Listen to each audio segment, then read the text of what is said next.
ಕೃಷ್ಣಾಷ್ಟಮಿ ವ್ರತವನ್ನ ಹೇಗೆ ಆಚರಣೆ ಮಾಡಬೇಕು ಅಂತ ಇವತ್ತು ಸುಲಭವಾಗಿ ತಿಳ್ಕೊಳ್ಳೋಣ. ಹರೇ ಕೃಷ್ಣ, ಎಲ್ರಿಗೂ ನಮಸ್ಕಾರ. ಇಡೀ ವರ್ಷದಲ್ಲಿ ಕೃಷ್ಣ ಭಕ್ತರಿಗೆ ಅತ್ಯಂತ ಹರ್ಷ ತರುವಂತಹ ಪರ್ವಕಾಲ ಅಂದ್ರೆ ಅದು ಕೃಷ್ಣಾಷ್ಟಮಿ. ಭಗವಂತ ದೇವಕಿ ವಸುದೇವರ ಮುಂದೆ ತಮ್ಮ ಅದ್ಭುತಂ ಬಾಲಕಂ ಅಂಬುಜೇಕ್ಷಣಂ ಚತುರ್ಭುಜಂ ಶಂಖಗದಾರ್ಯುಧಾಯುಧಂ ಶ್ರೀವತ್ಸ ಲಕ್ಷ್ಮಿಯಂ ಗಲಶೋಭಿ ಕೌಸ್ತುವಂ ಪೀತಾಂಬರಂ ಸಾಂದ್ರ ಪಯೋಧ ಸೌಭಗಂ ಮಹಾರ್ಹ ವೈಡೂರ್ಯ ಕಿರೀಟ ಕುಂಡಲ ತ್ವಿಷಾ ಪರಿಶ್ವತ ಸಹಸ್ರ ಕುಂತಳಂ ಉದ್ದಾಮ ಕಾಂಚಿ ಅಂಗದ ಕಂಕಣಾದಿವೀರ್ ವಿರೋಚಮಾನಂ ವಸುದೇವ ಐಕ್ಷತ ಅಂತ ಶ್ರೀಮದ್ ಭಾಗವತದ ದಶಮಸ್ಕಂದ ಹೇಳೋ ಹಾಗೆ ವಸುದೇವ ದೇವಕಿಯರ ಮುಂದೆ ಕಾರಾಗೃಹದಲ್ಲಿ ಭಗವಂತ ಅವತಾರ ಮಾಡ್ತಾನೆ. ಅದೇ ದಿನವನ್ನ ನಾವು ಕೃಷ್ಣಾಷ್ಟಮಿ, ಕೃಷ್ಣ ಜನ್ಮಾಷ್ಟಮಿ ಅಂತ ಆಚರಣೆ ಮಾಡ್ತೀವಿ. ವೇದವ್ಯಾಸ ದೇವರು ಉಲ್ಲೇಖ ಮಾಡ್ತಾರೆ, 20 ಕೋಟಿ ಉಪವಾಸದ ವ್ರತಗಳನ್ನ ಮಾಡಿದ್ರೆ ಏನು ಫಲ ಬರುತ್ತೋ ಅಷ್ಟೂ ಫಲ ಕೃಷ್ಣಾಷ್ಟಮಿ ದಿನ ಉಪವಾಸ ಮಾಡಿದ್ರೆ ಸಿಕ್ಕಿಬಿಡತ್ತೆ ಅಂತ. ಹೇಗೆ ಆಚರಣೆ ಮಾಡಬೇಕು, ಇದರ ಆಚರಣೆಯ ಸಿಗ್ನಿಫಿಕೆನ್ಸ್ ಏನು, ಅದೆಲ್ಲವನ್ನ ಇವತ್ತು ನಾವು ತಿಳ್ಕೊಳ್ತಾ ಹೋಗೋಣ. ಮೊದಲನೇದಾಗಿ ಬೆಳಗ್ಗೆ ನಾವು ಬ್ರಹ್ಮ ಮುಹೂರ್ತದಲ್ಲಿ ಎದ್ದೇಳಬೇಕು. ಎದ್ದ ಕೂಡ್ಲೆ ನಾವು ಭಗವಂತನ ಚಿಂತನೆಯನ್ನ ಮಾಡ್ತಾನೆ ಹೇಳ್ಬೇಕು. ಹೋಗಿ ನಾವು ಸ್ನಾನವನ್ನ ಮಾಡಬೇಕು. ಜನ್ಮಾಷ್ಟಮಿ ದಿನ 3 ಬಾರಿ ಸ್ನಾನ ಮಾಡಬೇಕು ಅಂತ ಶಾಸ್ತ್ರಗಳು ಉಲ್ಲೇಖ ಮಾಡುತ್ತೆ. 3 ಆಗಿಲ್ಲ ಅಂದ್ರೆ ಕಡೆ ಪಕ್ಷ 2 ಬಾರಿ ಆದ್ರೂ, ಬೆಳಗ್ಗೆ ಸಂಜೆ ಆದ್ರೂ ನಾವು ಸ್ನಾನ ಮಾಡ್ಲೇಬೇಕು ಅಂತ ಹೇಳ್ತಾರೆ. ಅದರಲ್ಲೂ ತಣ್ಣೀರಿನ ಸ್ನಾನ ಶ್ರೇಷ್ಠ. ಹಾಗೆ ಸ್ನಾನ ಮಾಡುವಾಗ ನಾವು ಯೋಗಾಯ ಯೋಗಪತಯೇ ಯೋಗೇಶ್ವರಾಯ ಯೋಗ ಸಂಭವಾಯ ಶ್ರೀ ಗೋಪಾಲಕೃಷ್ಣಾಯ ನಮೋ ನಮಃ ಅಂತ ಹೇಳ್ತಾ ಸ್ನಾನ ಮಾಡಬೇಕು. ಯಾಕಂದ್ರೆ ಆ ದಿನ ಆತ ಅವತಾರ ಮಾಡಿದ ದಿನ ಚಂದ್ರ ಮತ್ತೆ ರೋಹಿಣಿಯ ಯೋಗ ಆಗಿದೆ, ಸಂಯೋಗ ಆಗಿದೆ. ಅದನ್ನ ಉಂಟು ಮಾಡಿದ ಯೋಗೇಶ್ವರ ಆದವನು ಶ್ರೀಕೃಷ್ಣ. ಹಾಗಾಗಿ ಆ ರೂಪವನ್ನ ನಾವು ನೆನೀತಾ ಸ್ನಾನ ಮಾಡಬೇಕು. ಸ್ನಾನ ಆದ ನಂತರ ನಾವು ಭಗವಂತನ ಮುಂದೆ ಬಂದು ಪೂಜೆಗೆ ಕೂರ್ಬೇಕು. ಬೆಳಗ್ಗೆ ಒಂದು ಪೂಜೆಯನ್ನ ಮಾಡಬೇಕು, ರಾತ್ರಿ ಒಂದು ಪೂಜೆಯನ್ನ ಮಾಡಬೇಕು. ಕೃಷ್ಣಾಷ್ಟಮಿಯ ದಿನ ಬೆಳಗ್ಗೆ ಪೂಜೆ ಮಾಡುವಾಗ ಪ್ರಾರಂಭದಲ್ಲೇ ನಾವು ಒಂದು ಸಂಕಲ್ಪವನ್ನ ತಗೊಳ್ಬೇಕು. ಶ್ರೀಮನ್ ಮಧ್ವಾಚಾರ್ಯಾಣಾಂ ಹೃತ್ಕಮಲ ಮಧ್ಯ ನಿವಾಸಿ ವಾಸುದೇವ ಸಂಕರ್ಷಣ ಪ್ರದ್ಯುಮ್ನ ಅನಿರುದ್ಧ ಚತುರ್ಮೂರ್ತ್ಯಾದಿ ಅನಂತ ಅವತಾರಾತ್ಮಕ ಶ್ರೀ ಗೋಪಾಲಕೃಷ್ಣ ಪ್ರೇರಣೆಯ ಶ್ರೀ ಗೋಪಾಲಕೃಷ್ಣ ಪ್ರೀತ್ಯರ್ಥಂ ಶ್ರೀ ಕೃಷ್ಣ ಜನ್ಮಾಷ್ಟಮ್ಯಾಂ ಶ್ರೀ ಕೃಷ್ಣ ಜನ್ಮಾಷ್ಟಮಿ ವ್ರತಾಖ್ಯಂ ಕರ್ಮ ಕರಿಷ್ಯೆ ಅಂತ ಹೇಳಿ ನಾವು ಸಂಕಲ್ಪವನ್ನ ತಗೊಳ್ಬೇಕು. ನಾವು ಸಂಕಲ್ಪ ತಗೊಳ್ತಾ ಇದ್ದೀವಿ, ಭಗವಂತ ಯಾತಕ್ಕೋಸ್ಕರ? ನಿನ್ನ ಪ್ರೀತಿಗೋಸ್ಕರ. ಇದಕ್ಕೆ ಪ್ರೇರಣೆ ಕೊಡ್ತಿರೋನು ನೀನೆ, ಗೋಪಾಲಕೃಷ್ಣನೇ. ಇದನ್ನ ನಾವು ಮಾಡ್ತಿರೋದು ನಿನ್ನ ಪ್ರೀತ್ಯರ್ಥವಾಗಿನೇ ಅಂತ ನಾವು ಸಂಕಲ್ಪವನ್ನ ತಗೊಂಡು ನಮ್ಮ ಈ ಉಪವಾಸದ ವ್ರತ ನಿರ್ವಿಘ್ನವಾಗಿ ನೆರವೇರ್ಲಿ ಅಂತ ನಾವು ಭಗವಂತನನ್ನ ಪ್ರಾರ್ಥಿಸ್ಬೇಕು. ಇದಾದ್ಮೇಲೆ ಯಜ್ಞಾಯ ಯಜ್ಞಪತೆಯೇ ಯಜ್ಞೇಶ್ವರಾಯ ಯಜ್ಞ ಸಂಭವಾಯ ಶ್ರೀ ಗೋಪಾಲಕೃಷ್ಣಾಯ ನಮೋ ನಮಃ ಅಂತ ಹೇಳ್ತಾ ಆತನ ಪೂಜೆಯನ್ನ ಮಾಡಬೇಕು. ಜನ್ಮಾಷ್ಟಮಿ ದಿನ ಕೇವಲ ಉಪವಾಸವನ್ನ ಮಾಡಿದ್ರೆ ಸಾಕಾಗೋದಿಲ್ಲ. ಅದರ ಜೊತೆಗೆ ನಾವು ಎಷ್ಟು ಜಾಸ್ತಿ ಸಾಧ್ಯನೋ ಅಷ್ಟು ಜಾಸ್ತಿ ಭಗವಂತನ ನಾಮದ ಜಪವನ್ನ ಮಾಡಬೇಕು. ಕೃಷ್ಣಾಯ ವಾಸುದೇವಾಯ ಹರೆಯೇ ಪರಮಾತ್ಮನೇ ಪ್ರಣತ ಕ್ಲೇಶನಾಶಾಯ ಗೋವಿಂದಾಯ ನಮೋ ನಮಃ ಅನ್ನೋ ಭಾಗವತದ ಶ್ಲೋಕವನ್ನ ನಾವು ಪಠನೆ ಮಾಡಬಹುದು. ಅಥವಾ ತುಂಬಾ ಸುಲಭವಾದ ಹರೇ ಕೃಷ್ಣ ಮಹಾಮಂತ್ರವನ್ನ ನಾವು ಜಪಿಸಬಹುದು. ಎಷ್ಟು ಬಾರಿ ಸಾಧ್ಯನೋ ಅಷ್ಟು ಬಾರಿ ಜಪ ಮಾಡಿ.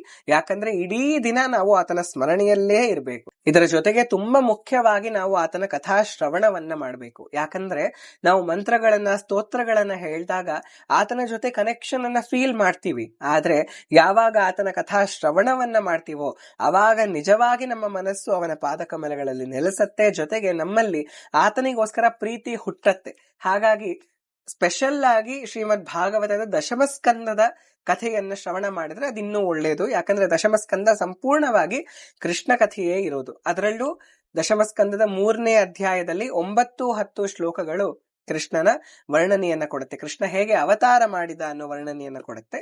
ನಾನು ಈಗಾಗ್ಲೇ ಹಿಂದೆನೆ ತಿಳಿಸಿರೋ ಹಾಗೆ ತಮ್ಮ ಅದ್ಭುತಂ ಬಾಲಕಂ ಅಂಬುಜೇಕ್ಷಣಂ ಅನ್ನೋ ಶ್ಲೋಕಗಳಲ್ಲಿ ಆತ ಹೇಗೆ ಅವತಾರ ಮಾಡಿದ ಅನ್ನೋದನ್ನ ನಾವು ತಿಳ್ಕೊಳ್ಬಹುದು. ನೀವು ಇದೆರಡು ಶ್ಲೋಕಗಳನ್ನಾದ್ರೂ ಪಠನೆ ಮಾಡಿ ಈ ದಿನ. ಇದಾದ್ಮೇಲೆ ನಿಮಗೆ ಯಾವ ಸಂಕೀರ್ತನೆ ಬರುತ್ತೋ ಆ ಸಂಕೀರ್ತನೆಯನ್ನ ಮನಃಪೂರ್ವಕವಾಗಿ ಮಾಡ್ತಾ ಇರಿ. ಜೊತೆಗೆ ರಾತ್ರಿಯ ಕಾಲ ಸಮೀಪಿಸಿದಾಗ ಪೂಜೆಗೆ ಎಲ್ಲ ಸಿದ್ಧತೆ ಮಾಡ್ಕೊಳ್ಳಿ. ಯಾಕಂದ್ರೆ ಭಗವಂತ ಅವತಾರ ಮಾಡಿದ್ದು ಮಧ್ಯರಾತ್ರಿಯಲ್ಲಿ. ಹಾಗಾಗಿ ಮಧ್ಯರಾತ್ರಿಯ ಪೂಜೆ ತುಂಬಾ ವೈಭವವಾಗಿ ನಾವು ಮಾಡ್ಬೇಕಾಗತ್ತೆ. ಮಧ್ಯರಾತ್ರಿಯ ಕಾಲದಲ್ಲಿ ಆತ ಅವತಾರ ಮಾಡಿದ ಮೇಲೆ ಆತನಿಗೆ ನಾವು ಅರ್ಘ್ಯವನ್ನ ಕೊಡಬೇಕು. ಅರ್ಘ್ಯಕ್ಕೆ ಒಂದು ಮಂತ್ರ ಇದೆ, ಜಾತಕಂ ಸವಧಾರ್ಥಾಯ ಮಂತ್ರದಿಂದ ಆತನಿಗೆ ಕೃಷ್ಣನಿಗೆ ಅರ್ಘ್ಯವನ್ನ ಕೊಡಬೇಕು. ಅದನ್ನ ಕೂಡ ನಾನು ನಿಮಗೆ ಈ ಸ್ಕ್ರೀನ್ ಮೇಲೆ ಡಿಸ್ಪ್ಲೇ ಮಾಡ್ತಿದ್ದೀನಿ. ಅದರ ಜೊತೆಗೆ ಚಂದ್ರನಿಗೆ ಅರ್ಘ್ಯವನ್ನ ನಾವು ಕೊಡಬೇಕು. ಯಾಕಂದ್ರೆ ಭಗವಂತ ಚಂದ್ರವಂಶ ಸಂಭೂತ. ರಾಮಾವತಾರದಲ್ಲಿ ಆತ ಸೂರ್ಯವಂಶದಲ್ಲಿ ಪ್ರಕಟನಾದ, ಇವಾಗ ಕೃಷ್ಣಾವತಾರದಲ್ಲಿ ಆತ ಯದುವಂಶ ಚಂದ್ರವಂಶದಲ್ಲಿ ಪ್ರಕಟನಾದ್ದರಿಂದ ಚಂದ್ರನಿಗೆ ನಾವು ಅರ್ಘ್ಯವನ್ನ ಕೊಡಬೇಕು. ಕ್ಷೀರೋದಾರ್ಣವ ಸಂಭೂತ ಮಂತ್ರವನ್ನ ನೀವು ಸ್ಕ್ರೀನ್ ಮೇಲೆ ನೋಡಬಹುದು. ಇದನ್ನ ಹೇಳ್ಕೊಳ್ತಾ ನೀವು ಚಂದ್ರನಿಗೆ ಅರ್ಘ್ಯವನ್ನ ಕೊಡಬೇಕು. ಇದೆಲ್ಲ ಆದ್ಮೇಲೆ ಮಾರನೇ ದಿನ ನೀವು ಯಥಾಶಕ್ತಿ ದಾನವನ್ನ ಮಾಡಬೇಕು. ಯಾಕಂದ್ರೆ ನಮ್ಮ ಎಲ್ಲ ಪೂಜೆಗಳು ಎಲ್ಲ ಆರಾಧನೆಗಳು ಸಂಪೂರ್ಣ ಆಗೋದು ಯಾವಾಗ ಅಂದ್ರೆ ನಾವ್ ಯಾವಾಗ ಸರ್ವಭೂತಗಳಲ್ಲಿ ಭಗವಂತನನ್ನ ಗುರುತಿಸ್ತೀವೋ ಅವಾಗ್ಲೇ ನಿಜವಾದ ಪೂಜೆ ಸಮರ್ಪಣೆ ಆಗೋದು ಭಗವಂತನಿಗೆ. ಯಾರಾದ್ರೂ ಯೋಗ್ಯರನ್ನ ಹುಡುಕಿ ಅವರಿಗೆ ದಾನವನ್ನ ಮಾಡ್ಬೇಕಾದ್ರೆ ಸರ್ವಾಯ ಸರ್ವಪತಯೇ ಸರ್ವೇಶ್ವರಾಯ ಸರ್ವಸಂಭವಾಯ ಶ್ರೀ ಗೋಪಾಲಕೃಷ್ಣಾಯ ನಮೋ ನಮಃ ಅಂತ ಹೇಳ್ತಾ ದಾನವನ್ನ ಯಥಾಶಕ್ತಿ ಕೊಡ್ಬೇಕು. ಅದಾದ ನಂತರ ಕೊನೆಗೆ ನೀವು ಇದರ ಸಮರ್ಪಣೆಯನ್ನ ಕೃಷ್ಣನಿಗೆ ಮಾಡಬೇಕಾದ್ರೆ ಧರ್ಮಾಯ ಧರ್ಮಪತಯೇ ಧರ್ಮೇಶ್ವರಾಯ ಧರ್ಮಸಂಭವಾಯ ಶ್ರೀ ಗೋಪಾಲಕೃಷ್ಣಾಯ ನಮೋ ನಮಃ ಅಂತ ಹೇಳ್ತಾ ಸಮರ್ಪಣೆಯನ್ನ ಮಾಡಿ ಆಮೇಲೆ ಪಾಲನೆಯನ್ನ ಮಾಡಬೇಕು ಅಂತ ಮಧ್ವಾಚಾರ್ಯರು ನಮಗೆ ತಿಳಿಸ್ಕೊಡ್ತಾರೆ. ಈ ರೀತಿಯಲ್ಲಿ ಈ ಮಂತ್ರಗಳನ್ನ ಹೇಳ್ತಾ ನಾವು ಜನ್ಮಾಷ್ಟಮಿಯನ್ನ ಆಚರಣೆ ಮಾಡಬೇಕು.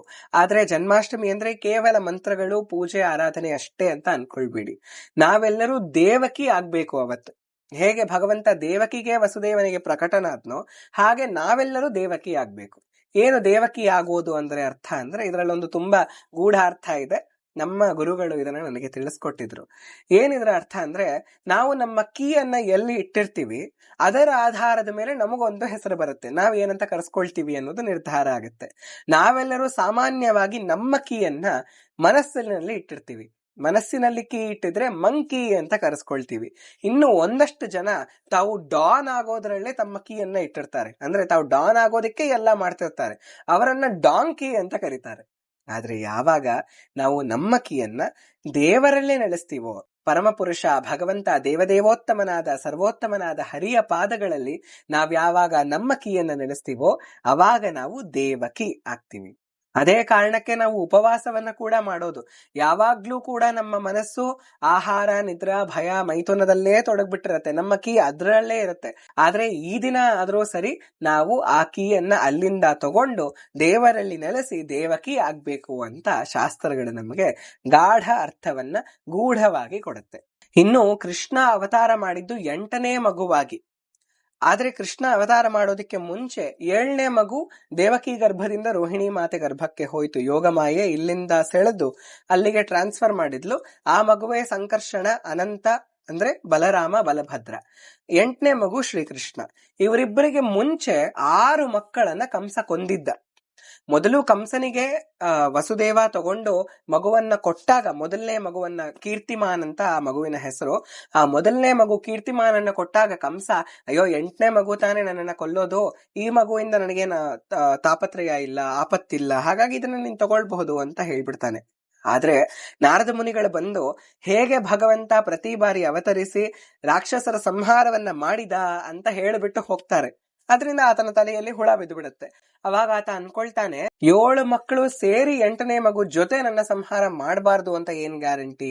ಹಾಗಾಗಿ ಈ ಮಕ್ಕಳನ್ನ ಕೂಡ ನಾನು ಉಳಿಸೋದಕ್ಕೆ ಸಾಧ್ಯ ಇಲ್ಲ, ಇವರನ್ನ ಕೂಡ ಕೊಂದು ಬಿಡೋಣ ಅಂತ ಮೊದಲ 6 ಮಕ್ಕಳನ್ನ ಒಬ್ಬರಾದ್ಮೇಲೆ ಒಬ್ಬರಂತೆ ಕಂಸ ಕೊಂದು ಬಿಡ್ತಾನೆ. ಕಲ್ಲಿನ ಮೇಲೆ ಆ ಮಕ್ಕಳನ್ನ ಎಸೆದು ಅವರ ಪ್ರಾಣವನ್ನ ತೆಗೆದು ಬಿಡ್ತಾನೆ. ಆ ಹಸುಗೂಸುಗಳನ್ನ ಕಂಸ ಸಾಯಿಸ್ತಾನೆ. ಈ 6 ಮಕ್ಕಳು ಸತ್ತ ಮೇಲೆ 8ನೇ ಮಗುವಾಗಿ ಕೃಷ್ಣ ಬರ್ತಾನೆ. 7ನೇ ಮಗುವಾಗಿ ಶೇಷದೇವರು ಬಂದು ಹೋಗ್ತಾರೆ ಅಂತ ನಮಗೆ ಗೊತ್ತಾಯ್ತು. ಈ 6 ಮಕ್ಕಳು ಸಾಯೋದು ಅಂದ್ರೆ ಏನ್ ಅರ್ಥ? ಇದಕ್ಕೆ ಮುಂಚೆ ಪುರಾಣಗಳಲ್ಲಿ ನಾವು ನೋಡೋ ಹಾಗೆ ಕಂಸ ಕಾಲನೇಮಿ ಅನ್ನೋ ರಾಕ್ಷಸ ಆಗಿರ್ತಾನೆ. ಅವನಿಗೆ 6 ಮಕ್ಕಳಿರ್ತಾರೆ. ಅವರ ತಪಸ್ಸು ಮಾಡಿ ಬ್ರಹ್ಮದೇವರಿಂದ ವರ ಪಡ್ಕೊಂಡು ಬರುವಾಗ ಹಿರಣ್ಯಕಶ್ಯಪು, ನನ್ನ ಬಳಿ ತಪಸ್ಸು ಮಾಡಿಲ್ಲ, ನೀವು ಬ್ರಹ್ಮನ ಬಳಿ ತಪಸ್ಸು ಮಾಡಿದ್ದೀರಾ ಅಂತ ಕ್ರೋಧಗೊಂಡು ನಿಮ್ಮ ತಂದೆಯೇ ನಿಮ್ಮ ಹತ್ಯೆಯನ್ನ ಮಾಡ್ಲಿ ಅಂತ ಶಾಪ ಕೊಡ್ತಾನೆ. ಆ ಶಾಪದ ಪರಿಣಾಮವಾಗಿ 6 ಜನ ಇಲ್ಲಿ ದೇವಕಿಯ ಮಕ್ಕಳಾಗಿ ಬರ್ತಾರೆ. ಅವರೆಲ್ಲರೂ ಕಂಸನ ಕೈಯಲ್ಲೇ ಸಾಯ್ತಾರೆ ಅನ್ನೋದನ್ನ ನಾವು ನೋಡಿದ್ವಿ. ಆದ್ರೆ ಇನ್ನೊಂದು ಅರ್ಥ ತುಂಬಾ ಅದ್ಭುತವಾಗಿ ಇಲ್ಲಿ ಇದೆ. 6 ಮಕ್ಕಳ ಸತ್ತ ಮೇಲೆ ಶೇಷ ಮತ್ತೆ ಭಗವಂತ ಬರ್ತಾರೆ ಅನ್ನೋದನ್ನ ನಾವು ನೋಡ್ಬೇಕು. ಈ 6 ಮಕ್ಕಳು ಸಾಯೋದು ಅಂದ್ರೆ ಏನಂದ್ರೆ ನಮ್ಮ ಒಳಗಿನ ಅರಿಷಡ್ವರ್ಗಗಳು 6 ಶತ್ರುಗಳು ಸಾಯೋದು ಅಂತ ಅರ್ಥ. ಕಾಮ, ಕ್ರೋಧ, ಲೋಭ, ಮೋಹ, ಮದ, ಮಾತ್ಸರ್ಯ ಈ 6 ಯಾವಾಗ ಸಾಯತ್ತೋ ಅವಾಗ ಶೇಷದೇವರು ಬರ್ತಾರೆ. ಶೇಷದೇವರು ಅಂದ್ರೆ 1000 ಹೆಡೆಗಳು, 2000 ನಾಲಿಗೆಗಳು. ಆ 2000 ನಾಲಿಗೆಗಳಲ್ಲಿ ಅವ್ರೇನು ಮಾಡ್ತಾರೆ, ಭಗವಂತನ ಸ್ತೋತ್ರ ಮಾಡ್ತಾರೆ. ಹಾಗೆ ಸ್ತೋತ್ರ ಮಾಡಿದ ಮೇಲೆ, ಭಗವಂತನಲ್ಲಿ ಸ್ಥಿರವಾದ ಭಕ್ತಿಯನ್ನ ಇಟ್ಟ ಮೇಲೆ ಭಗವಂತ ಅವತಾರ ಮಾಡ್ತಾನೆ ಅನ್ನೋದನ್ನ ನಾವು ನೋಡ್ಬೇಕು.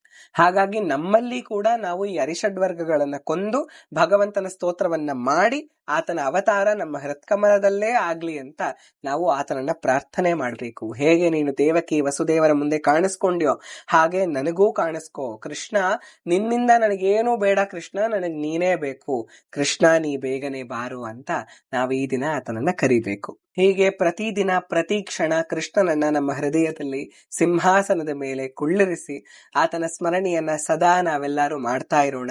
ಈ ಜನ್ಮಾಷ್ಟಮಿ ನಿಮ್ಮ ಜೀವನದಲ್ಲಿ ಕೃಷ್ಣನ ಸಂಪೂರ್ಣ ಅನುಗ್ರಹವನ್ನ ಹೊತ್ತು ಬರ್ಲಿ ಅಂತ ಕೇಳ್ಕೊಳ್ತಾ ಈ ವಿಡಿಯೋನ ಇಲ್ಲಿಗೆ ಮುಗಿಸ್ತಾ ಇದ್ದೀನಿ. ನಿಮಗೆ ಈ ವಿಡಿಯೋಸ್ ಎಲ್ಲ ಇಷ್ಟ ಆಗ್ತಿದ್ರೆ ನಮ್ಮ ಚಾನೆಲ್ ಅನ್ನ ಸಬ್ಸ್ಕ್ರೈಬ್ ಮಾಡ್ಕೊಳ್ಳಿ. ಜನ್ಮಾಷ್ಟಮಿಯ ಆಚರಣೆಯ ಬಗ್ಗೆ ಇರೋ ಈ ವಿಡಿಯೋನ ನಿಮ್ಮ ಪರಿವಾರ ಮತ್ತೆ ಮಿತ್ರರೊಂದಿಗೆ ಹಂಚಿಕೊಳ್ಳಿ. ಜೊತೆಗೆ ಕೃಷ್ಣನನ್ನ ಸದಾ ಸ್ಮರಣೆ ಮಾಡ್ತಾ ಇರಿ. ಹರೇ ಕೃಷ್ಣ.